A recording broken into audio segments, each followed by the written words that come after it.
বাংলাদেশের ফেনী জেলার বাঁশপাড়া নামক স্থানে দুর্গা মন্দিরের সামনে আগুন দেওয়া হয়েছে। এছাড়াও দেশের বিভিন্ন স্থানে হিন্দু বাড়িঘর হামলা ভাঙচুর ও লুটপাট করা হয় এবং অগ্নিসংযোগ করা হয়। বাদ যায়নি হিন্দু মঠ ও মন্দিরগুলো। হিন্দু মন্দিরে হামলা চালিয়ে ভাঙচুর, লুটপাট এবং অগ্নিসংযোগ করা হয়েছে।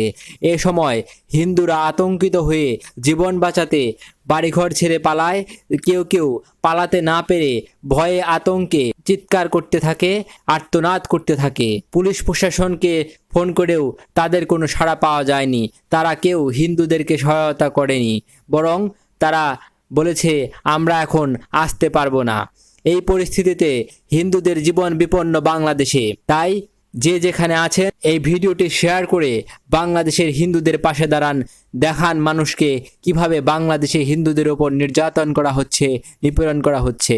উল্লেখ্য, গত সোমবার শেখ হাসিনা সরকারের পতন হওয়ার পর হাজার হাজার জনতা হিন্দু মঠ ও মন্দিরগুলোতে আক্রমণ করে, ভাঙচুর করে, লুটপাট করে কিছু কিছু জায়গায় হিন্দু মেয়েদেরকে লাঞ্ছিত করা হয়, এমনকি ধর্ষণ পর্যন্ত করা হয়েছে বলে আমাদের কাছে খবর এসেছে।